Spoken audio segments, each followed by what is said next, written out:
Hi friends, welcome to బిన్వి mom recipes. ఈరోజు మన ఛానల్లో దోశ బ్యాటరు అలాగే ఇడ్లీ బ్యాటరు చాలా సింపుల్గా ఎలా చేయాలో చూద్దామండి. దోశ పిండి ఇడ్లీ పిండి చేసినప్పుడు చాలామంది పప్పులు, మెంతులు, అటుకులు ఇలాంటివన్నీ వేస్తూ ఉంటారు కదా. అలాంటివి ఏవి వేయకుండానే చాలా సింపుల్గా రెడీ చేసుకోవచ్చు. చూసారు కదా ఇడ్లీలు ఎంత సాఫ్ట్గా వచ్చాయో, అలాగే దోశలు కూడా పొంగుతూ చాలా స్పంజీగా వస్తాయండి. అలాగే మరొక విషయం ఏంటంటే, మేము ఈ దోస బ్యాటర్ ప్రిపేర్ చేసినప్పుడు ఖచ్చితంగా నెక్స్ట్ డే ఒక స్వీట్ రెసిపీ చేసుకుంటామండి. ఆ స్వీట్ రెసిపీ మన ఛానల్లో ఉంది. ఇంకా ఎవరైనా వాచ్ చేయకపోతే కామెంట్ బాక్స్లో దాని లింక్ పిన్ చేశాను. ఎవరైనా చూడకపోతే చూడండి. తప్పకుండా మీరు కూడా ఆ రెసిపీని ట్రై చేయండి. అలాగే దోస బ్యాటర్, ఇడ్లీ బ్యాటర్ కూడా ఈ విధంగా ప్రిపేర్ చేసుకోండి. ఈ విధంగా ప్రిపేర్ చేశారంటే చాలా సింపుల్గా రెడీ అయిపోతుంది. అలాగే దోశలు, ఇడ్లీలు కూడా చూశారు కదా, చాలా స్పంజీగా సాఫ్ట్గా వస్తాయి. వీడియో లెంతీగా ఉందని అస్సలు స్కిప్ చేయకండి. చాలా మంచి టిప్స్ ఉన్నాయి. ఆ టిప్స్ ఫాలో అయ్యి మీరు కూడా ఇలా ఒకసారి ట్రై చేయండి. ముందుగా ఇడ్లీ బ్యాటర్ కోసం 1 కప్పు మినపప్పుని ఒక డబ్బాలోకి తీసుకోవాలి. అలాగే దోశ బ్యాటర్ కోసం కూడా 1 కప్పు మినపప్పుని వేరొక డబ్బాలోకి యాడ్ చేసుకోవాలి. ఇప్పుడు దోశల్లోకి అదే కప్పుతో 3 కప్పుల రేషన్ రైస్ని తీసుకోవాలి.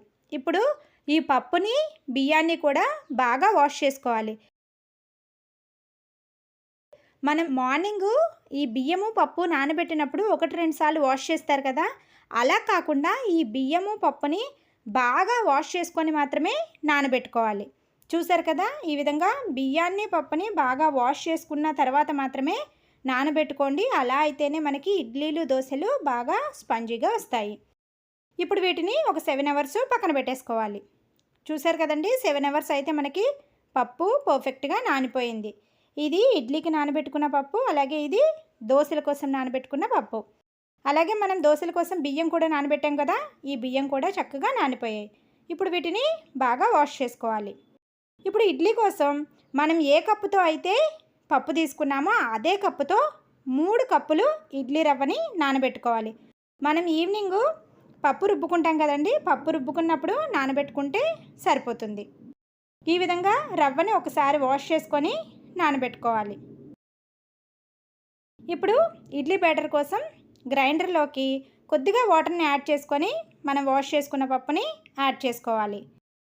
గ్రైండర్లో చేసిన, మిక్సీలో చేసిన ఇదే టిప్స్ ఫాలో అవ్వండి. ఎలా అయినా సరే సేమ్ అదే టేస్ట్ వస్తుంది మనకి. ఈ రుబ్బులోకి కొద్దిగా వాటర్ని యాడ్ చేసుకుంటూ బాగా మెత్తగా రుబ్బుకోవాలండి. అసలు ఏ మాత్రం పలుకు లేకుండా రుబ్బుకోవాలి. చూసారు కదండి, ఒక 20 మినిట్స్ రుబ్బుకుంటే ఇడ్లీ బ్యాటర్ అనేది ప్రిపేర్ అయిపోతుంది. ఈ విధంగా మెత్తగా అయిన రుబ్బుని ఒక గిన్నెలోకి తీసుకోవాలి. ఇలా రుబ్బు మొత్తం కూడా తీసుకున్న తర్వాత నెక్స్ట్ మనం దోశల పిండి కోసం నానబెట్టిన పప్పుని యాడ్ చేసుకోవాలి. అలాగే దోశల పిండి కోసం నానబెట్టిన బియ్యాన్ని కూడా వాష్ చేసుకొని యాడ్ చేసుకోవాలి. దీనిలో కూడా కొద్దిగా వాటర్ని యాడ్ చేసుకుంటూ ఇది కూడా బాగా మెత్తగా రుబ్బుకోవాలి. ఇప్పుడు చూడండి, మనం ముందుగా నానబెట్టుకున్నాం కదా ఇడ్లీ రవ్వని, దాన్ని ఇడ్లీ రుబ్బులోకి ఈ విధంగా యాడ్ చేసేసుకోవాలి. ఈ విధంగా రవ్వ మొత్తాన్ని యాడ్ చేసుకున్న తర్వాత ఇడ్లీ రుబ్బుని కలుపుకోవాలి. చూసారు కదండి, మనం రుబ్బును కలుపుతుంటే రుబ్బు అనేది బాగా గట్టిగా ఉంది. ఇంత గట్టిగా ఉంచకూడదండి. కొద్దిగా వాటర్ని యాడ్ చేసుకొని ఇడ్లీ రుబ్బుని కొంచెం లూజ్గానే కలుపుకొని పెట్టుకోవాలి. అలా అయితేనే మనకి రుబ్బు నెక్స్ట్ డే మార్నింగ్కి బాగా పులుస్తుంది. రుబ్బు మరీ గట్టిగా ఉన్నా సరే సరిగా పులియదండి. ఈ టిప్ కూడా ఫాలో అవ్వండి. ఇప్పుడు ఈ ఇడ్లీ బ్యాటర్ని 2 డబ్బాల్లోకి వేసుకొని ఓవర్ నైట్ పక్కన పెట్టేసుకోవాలి. ఈలోగా మనం గ్రైండర్లో వేసుకున్న దోశ బ్యాటర్ కూడా చూడండి చక్కగా మెత్తగా అయిపోయింది. ఇలా అయిన తర్వాత దీన్ని కూడా ఒక గిన్నెలోకి తీసేసుకోవాలి. చూడండి, మనం ఈ రుబ్బు పెట్టుకున్న దోశ బ్యాటర్ కూడా చాలా తిక్కుగా ఉంది. ఇంత తిక్కుగా ఉండకూడదండి. దీనిలో కూడా కొద్దిగా వాటర్ని యాడ్ చేసుకొని కలుపుకోవాలి. కొద్దిమంది ఏం చేస్తారంటే దోశ బ్యాటర్ అలా తిక్కుగా ఉన్నా సరే అలానే పెట్టేస్తారు. నెక్స్ట్ డే మార్నింగ్ దోశలు వేసుకున్నప్పుడు వాటర్ వేసి కలుపుకోవచ్చు అనుకుంటారు. అలా మాత్రం చేయకండి. ఈ కన్సిస్టెన్సీలో కలుపుకొని మాత్రమే పక్కన పెట్టుకోండి. అలా అయితేనే దోశ బ్యాటర్ చక్కగా పులుస్తుంది. ఇలాంటి చిన్న చిన్న టిప్స్ ఫాలో అయితే చాలండి. దానిలోకి ఇంకా ఏం యాడ్ చేయకపోయినా సరే మనకి ఎంతో సాఫ్ట్గా ఉండే దోశలు అయితే వస్తాయి. చూడండి, నెక్స్ట్ డే మార్నింగ్ చూసేలోగా ఇడ్లీ బ్యాటరు ఎంత ఫ్లఫీగా రెడీ అయిందో. చూసారు కదా ఎంత ఫ్లఫీగా ఉందో. అలాగే మనం వేరొక డబ్బాలోకి పెట్టుకున్నాం కదా, ఆ బ్యాటర్ కూడా చూడండి ఎంత ఫ్లఫీగా ఉందో. ఈ విధంగా నేను నెక్స్ట్ డే మార్నింగ్ కలుపుకున్న తర్వాత 2 డబ్బాల బ్యాటర్ కూడా ఒకటే డబ్బాలోకి వేసుకొని ఫ్రిడ్జ్లో స్టోర్ చేసుకుంటానండి. చూసారు కదా, ఈ విధంగా డబ్బా నిండా పెట్టేసుకొని ఫ్రిడ్జ్లో పెట్టుకుంటే 15 డేస్ అయినా సరే ఫ్రెష్గానే ఉంటుంది.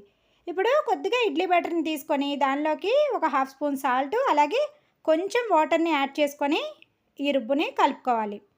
తర్వాత ఈ రుబ్బుని ఇడ్లీ ప్లేట్స్లో పెట్టుకొని స్టీమ్ చేసుకోవాలి.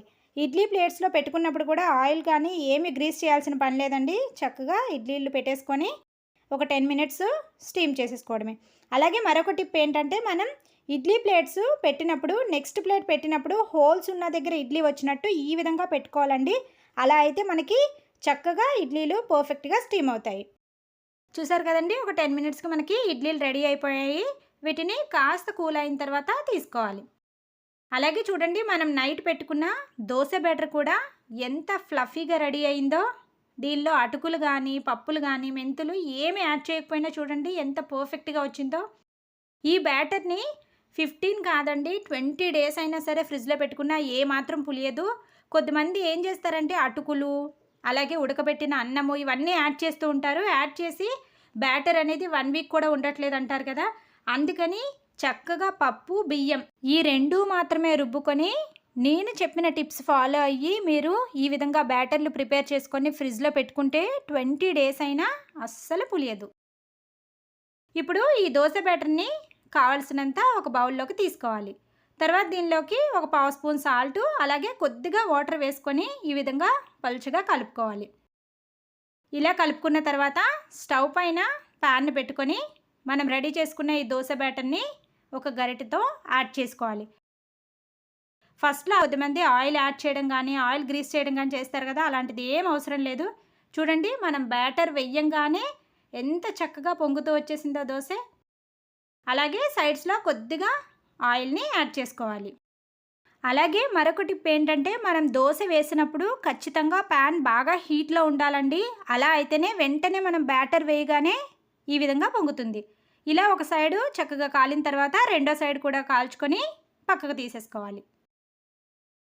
అంతే అండి. అదేవిధంగా మిగిలిన దోశలు కూడా వేసుకొని తీసుకోవాలి. చూసారు కదా, మనం ప్యాన్ హీట్లో ఉంచడం వల్ల దోశ వేసినప్పుడే అది పొంగుతూ రెడీ అయిపోతుంది. అంతే అండి, చాలా సింపుల్గా ఏమీ యాడ్ చేయకుండానే సాఫ్ట్గా ఉండే ఇడ్లీలు సాఫ్ట్గా ఉండే దోశలు కూడా మనకి చక్కగా రెడీ అవుతాయి. చూడండి, ఇప్పుడు మనం ముందుగా కుక్ చేసుకున్న ఇడ్లీలను కూడా తీసుకొని చూద్దాము. ఇవి కూడా ఎంత సాఫ్ట్గా వచ్చాయో చూడండి ఒకసారి. ఇడ్లీల్లో కూడా కొంతమంది సాఫ్ట్గా రావడం కోసం అటుకులను వేస్తూ ఉంటారు కదా, అలా కాకుండా ఈ టిప్స్ ఫాలో అయ్యి ఈసారి ట్రై చేయండి. అంతే అండి, మనం ఈ విధంగా చక్కగా idli batter dosa batter prepare చేసి పెట్టుకుంటే 20 డేస్ వరకు అయినా సరే చక్కగా హెల్తీ బ్రేక్ఫాస్ట్ని అప్పటికప్పుడే ఈజీగా చేసేసుకోవచ్చు. ఇలా కానీ మీరు ట్రై చేస్తే తప్పకుండా కమెంట్ చేయడం మాత్రం అస్సలు మర్చిపోకండి. వీడియో నచ్చితే వీడియోని లైక్ చేయండి. లైక్ చేయడం వలన ఈ వీడియో చాలామందికి రీచ్ అవుతుంది. అలాగే ఇంకా మన ఛానల్ని ఎవరైనా సబ్స్క్రైబ్ చేసుకోకపోతే సబ్స్క్రైబ్ చేసుకొని బెల్ ఐకాన్ హిట్ చేయండి. Thank you for watching.